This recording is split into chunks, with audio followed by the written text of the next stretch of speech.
เจ้าหน้าที่ตำรวจและภาคส่วนที่เกี่ยวข้องลงกวดการตึกอาคารอยู่เขตเศรษฐกิจพิเศษสามเหลี่ยมค่ำและบ่พบการกระทำผิดใดๆ Time to share D+ ผลิตภัณฑ์ปกป้องตับจากเครื่องดื่มแอลกอฮอล์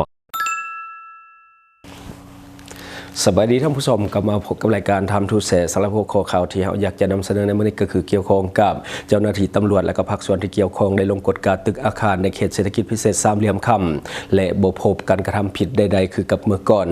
สวัสดีในของข่าวได้มาจากแฟนเพจความสงบเพื่อปฏิบัติตามคำชี้นำขององค์การคุ้มครองบริหารเขตเศรษฐกิจพิเศษสามเหลี่ยมค่ำในการลงกฎการตึกอาคารที่มีการแจ้งการให้หยุดเซากิจการประเภทเกมออนไลน์มาในวันที่8 ถึงวันที่11 ธันวาคม ปี 2025 ก็ได้มีการแต่งตั้งคณะพิเศษเฉพาะกิจเพื่อลงกฎการตึกและอาคารอยู่ภายในเขตเศรษฐกิจพิเศษสามเหลี่ยมค่ำซึ่งคณะเฉพาะกิจดังกล่าวประกอบมีกองบัญชาการปกส.เขตเศรษฐกิจพิเศษสามเหลี่ยมค่ำองค์การคุ้มครองบริหารเขตเศรษฐกิจพิเศษสามเหลี่ยมค่ำและคณะการที่เกี่ยวข้องรวมจำนวนทั้งหมด77 ฐานได้แบ่งออกเป็น4จุเพื่อลงกฎการตึกทั้งหมด475 ตึกผ่านการลงกฎการปฏิบัติตัวจริงคณะเฉพาะกิจซึ่งได้ใช้เวลาประมาณ4 วันเห็นได้ว่าตึกอาคารที่ได้มีการแจ้งให้มีการหยุดเซาในการประกอบกิจการประเภทเกมออนไลน์ก็ได้ปฏิบัติตามแจ้งการอย่างเข้มงวดโดยการกฎการดังกล่าวบ่พบเห็นหัวหน่วยธุรกิจและก็ผู้ประกอบการที่ละเมิดแจ้งการดังกล่าว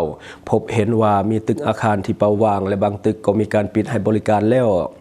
การลงกฎการตึกอาคารอยู่ภายในเขตเศรษฐกิจพิเศษสามเหลี่ยมค่ำในครั้งนี้เพื่อเป็นการยืนยันและรับประกันบ่ให้มีการละเมิดตามแจ้งการในการให้หยุดเซาเรื่องของเกมออนไลน์พร้อมนี้ก็เพื่อเปิดโอกาสให้กับนักลงทุนที่ว่าสนใจในการเข้ามาลงทุนเหตุธุรกิจอยู่เขตเศรษฐกิจพิเศษสามเหลี่ยมค่ำเพื่อพร้อมกันพัฒนาเขตเศรษฐกิจพิเศษดังกล่าวนี้ให้มีความรุ่งเรืองสิวิไลรักษาได้ความสงบและความเป็นระเบียบเรียบร้อย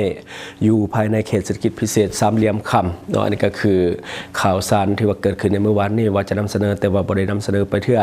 คือมันเป็นการยืนยันเนาะว่าตอนนี้สามเหลี่ยมทองคำของเฮาก็คือบ่มีแก๊งสแกมเมอร์หรือว่ากลุ่มที่ว่าละเมิดกฎหมายพวกเกมออนไลน์ต่างๆเนาะเพราะว่าก่อนหน้านี้ก็คือมีการแจ้งเตือนให้หยุดเซาเรื่องของกิจกรรมต่างๆที่มันขัดต่อระเบียบกฎหมายของสปป.ลาวซึ่งหลายคนน่าจะได้เห็นว่ามีการเคลื่อนย้ายของกลุ่มสแกมเมอร์ออกจากสามเหลี่ยมทองคำซึ่งว่าใช้เวลานานสมควรจึงได้มีการลงไปกวดและก็เห็นว่ามีการปฏิบัติตามแจ้งการอย่างเข้มงวดและก็มีการหยุดเซากิจการที่ขัดต่อระเบียบกฎหมายของสปป.ลาวเนาะบัดนี้เข้ามาต่ออีกข่าวหนึ่งที่น่าสนใจก็คือเจ้าหน้าที่ตำรวจจับกลุ่มคนเวียดนามที่ว่าลักปาดกระเป๋าเอาเงินและก็เอาทรัพย์สินของนักท่องเที่ยวอยู่ที่งานนมัสการพระธาตุอิงหังที่แขวงสวรรณเขตในตอนเช้าของวันที่17 ธันวาคม ปี 2025ทางเจ้าหน้าที่แผนกตำรวจกองบัญชาการปกส.แขวงสวรรณเขตได้รายงานต่อนักข่าวว่าในระยะบุญนมัสการพระธาตุอิงหังที่จัดขึ้นประจำปี 2025ในระหว่างวันที่29 เดือน 11 หาวันที่5 เดือน 12 ปี 2025มีปรากฏการณ์ย่อท้อที่ว่าเกิดขึ้นพอกลุ่มคนบ่ดีได้ก่อเหตุลักทรัพย์โดยการปาดกระเป๋าเอาเงินของประชาชนที่มาเที่ยวภายในงานนมัสการพระธาตุอิงหังแล้วลักเอาทรัพย์สินที่มีค่าไปในนั้นก็จะมี1 วันหลายเหตุการณ์ที่ว่าเกิดขึ้นก็คือมี5 ครั้งสร้างผลเสียหายรวมทั้งหมดแมนเป็นเงินกีบก็คือ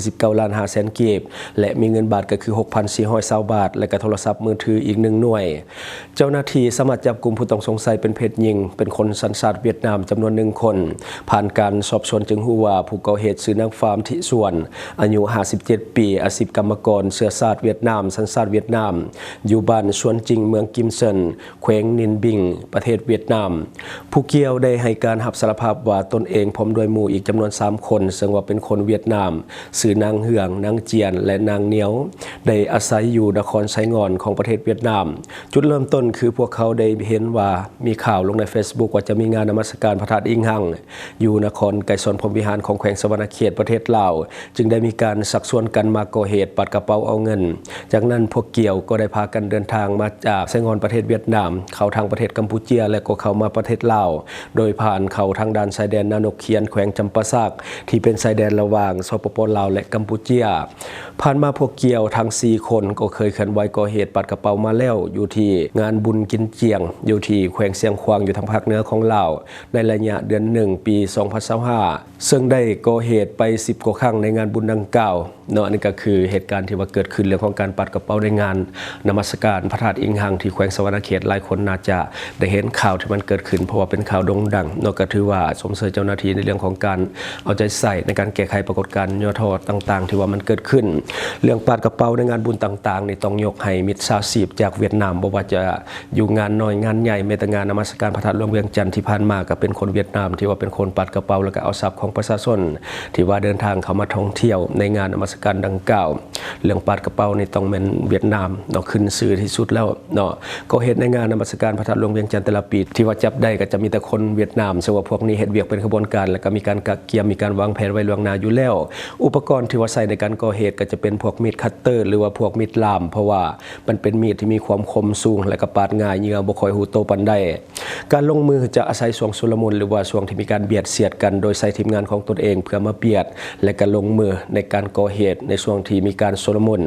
ที่จริงอยากให้เจ้าหน้าที่แบนนกกลุ่มคนเหล่านี้เพราะว่าก่อเหตุหลายครั้งแล้วก็คือวางแผนอยู่ประเทศตัวเองแล้วก็เข้ามาก่อเหตุในประเทศเฮาแล้วก็คัดจับบ่ได้น่าจะมีต่อไปนอกจากนั้นอยากให้มีการแบนหรือว่ามีการแบล็คลิสต์ก็คือบ่ให้พวกนี้กลับเข้ามาลาวได้อีกต่อไปเพราะว่ากลุ่มคนเหล่านี้ก็ถือว่าเป็นภัยสังคมคือพวกเขาตั้งใจเดินทางมาหลายร้อยกิโลเพื่อที่จะมาก่อเหตุในงานบุญต่างๆที่สำคัญก็คือเคยก่อเหตุมาแล้วก็ยังมาก่อเหตุซ้ำๆถ้าจับบ่ได้ก่อนจะมีการก่อเหตุแบบนี้วนไปเรื่อยๆสำหรับในบ้านเฮาก็จะมีความเสียหายหลายกว่านี้จะได้ก็ตามฝากเตือนนักท่องเที่ยวภายในและต่างประเทศที่ว่าจะมาท่องเที่ยวงานบุญต่างๆในสปป.ลาวของเฮาจงเที่ยวงานบุญอย่างมีสติตลอดเวลาและก็จงรักษาทรัพย์สินมีค่าของทานให้ดีๆดีแท้ให้ไปให้ถือไปเท่าที่มันจำเป็นคันว่าอันใดที่มันบ่จำเป็นบ่ต้องถือไปและก็ควรพายกระเป๋าไว้ทางด้านหน้าตลอดเวลาเพื่อความปลอดภัยที่จริงก็ต้องได้หลีกเลี่ยงเรื่องของการสวมใส่เครื่องประดับต่างๆที่มันมีมูลค่าพวกคำพวกอย่างต่างๆต้องบ่สวมไปลายจนเกินไปเพราะอาจจะตกเป็นเป้าหมายของกลุ่มคนบ่ดีก็ได้เนาะอันนี้คือสิ่งที่เราเก็บมาเล่าสู่ฟังหวังว่าท่านจะได้รับสาระดีๆสำหรับท่านที่ว่าเบิ่งรายการเฮาอยู่คิดเห็นจะได้กับสิ่งที่ว่านำเสนอไปก็อย่าลืมฝากไว้ภายใต้คอมเมนต์ของเฮาและข้าพเจ้าจะเข้าไปอ่านด้วยตนเองขอขอบใจข่าวสารที่หลากหลายนำเสนอได้โดนใจวิเคราะห์ตรงประเด็นแถมเนื้อหาก็ฟังง่ายอัปเดตข่าวเล่าทุกแบบทุกสไตล์ฟังกันสบายที่ช่องทางทูแชร์ Time to share Time to share Time to share แล้ว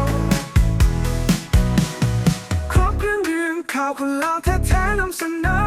ลงคลิปใหม่ทุกวันเปิดมาเมื่อไรก็ได้เจอให้ชมกันฟรีเสิร์ฟสิ่งดีๆให้เสมอข่าวราวยุคใหม่ไว้ใจ Time to share Time to share Time to share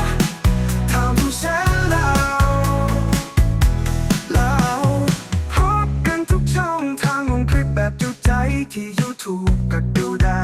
ทุกวัยทุกยุคที่ Facebook ก็มีข่าวที่หลากหลายที่ TikTok ก็วิเคราะห์ก็ชับใหญ่ข่าวเรายุคใหม่ไว้ใจ Time to share Time to share Time to share Time to share แล้ว Time to share Time to share Time to share แล้วข่าวเรายุคใหม่ไว้ใจ Time to share Time to share ครบเครื่องดื่มข่าวคนเล่าแท้ๆนำเสนอลงคลิปใหม่ทุกวันเปิดมาเมื่อไรก็ได้เจอให้ชมกันฟรีเสิร์ฟสิ่งดีๆให้เสมอข่าวเรายุคใหม่ไว้ใจ Time to share Time to share Time to share Time to share แล้วพบกันทุกช่องทางลงคลิปแบบจุใจท่านใดที่มักดื่มเหล้าดื่มเบียร์หนักๆอย่าลืมปกป้องตับและฟื้นฟูเซลล์ตับแบบเร่งด่วนโดยผลิตภัณฑ์ D+ ตัวนี้แก้เมาค้างในโตมีเก็บเงินปลายทางช่องทางที่คุณสามารถรับชมข่าวสารจาก Time to Share Studio Fanpage Time to Share Laos YouTube Time to Share TikTok Time to Share Laos Facebook สิงห์ดาราสายลินอยู่เมืองลาวใช้แต่เงินกีบลาวและส่งเสริมผลิตภัณฑ์ภายในเพื่อลดพรการนำเข้าสินค้าและแก้ปัญหาเงินตา Subscribe for more video